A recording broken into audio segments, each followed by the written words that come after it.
Hi friends! Today we're going to be reading Eric Carle's A House for Hermit Crab.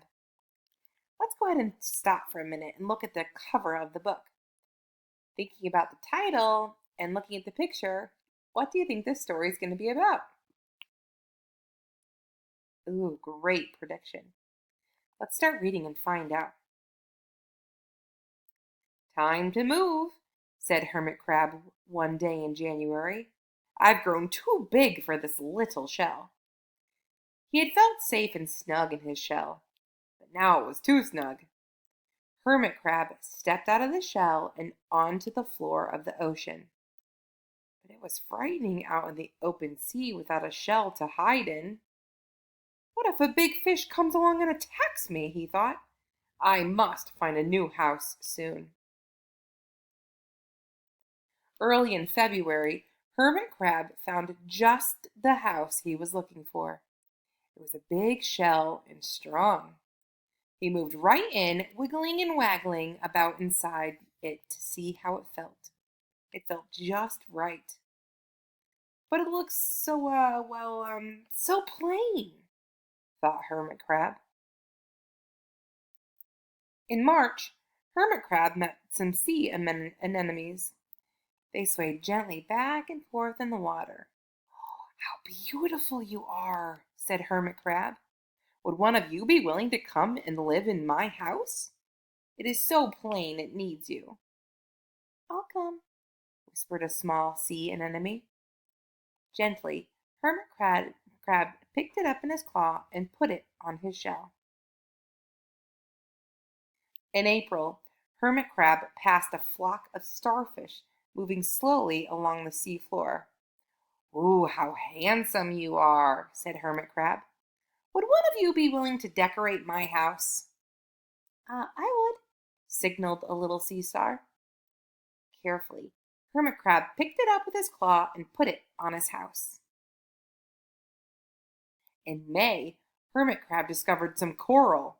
They were hard and they didn't move. Oh, wow, how pretty you are, said Hermit Crab. Would one of you be willing to help make my house more beautiful? I would, creaked the crusty coral. Gingerly, Hermit Crab picked it up with his claw and placed it on his shell. In June, Hermit Crab came to a group of snails crawling over a rock on the ocean floor. They grazed as they went, picking up algae and bits of debris, and leaving a neat path behind them. Wow, how tidy and hard-working you are, said Hermit Crab. Would one of you be willing to come and help clean my house? I would, offered one of the snails. Happily, Hermit Crab picked it up with his claw and placed it on his shell. In July, Hermit Crab came upon several sea urchins. They had sharp, prickly needles. How fierce you look, said Hermit Crab. Would one of you be willing to protect my house? I would, answered a spiky sea urchin. Gratefully, Hermit Crab picked it up with his claw and placed it near his shell. In August, Hermit Crab and his friends wandered into a forest of seaweed. It's so dark in here, thought Hermit Crab. How dim is it? Murmured the sea anemone. How gloomy is it? Whispered the starfish. How murky is it? Complained the coral. I can't see, said the snail. It's like a nightmare, cried the sea urchin. In September, Hermit Crab spotted a school of lanternfish darting through the water. How bright you are, said Hermit Crab. Would one of you be willing to light up our house? I would, replied one lanternfish, and it swam over near the shell.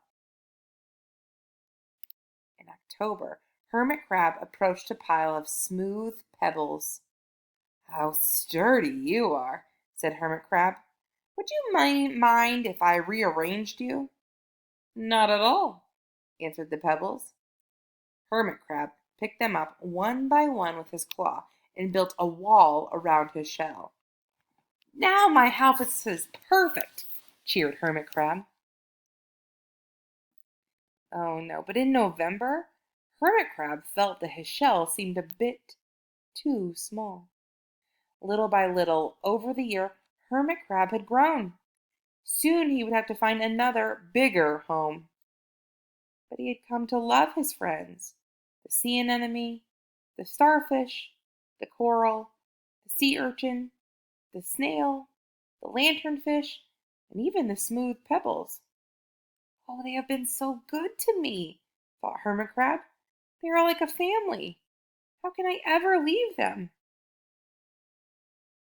In December, a smaller hermit crab passed by. I have outgrown my shell, she said. Would you know of a place for me? I have outgrown my house too, answered Hermit Crab. I must move on. You are welcome to live here, but you must promise to be good to my friends. I promise, said the little crab.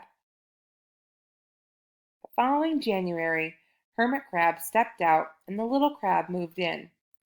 Couldn't stay in that little shell forever, said Hermit Crab as he waved goodbye. The ocean floor looked wider than he had remembered, but Hermit Crab wasn't afraid. Soon he spied the perfect house, a big, empty shell. It looked, well, a little plain, but sponges, he thought, barnacles, clownfish, sand dollars, electric eels. Oh, there are so many possibilities. I can't wait to get started.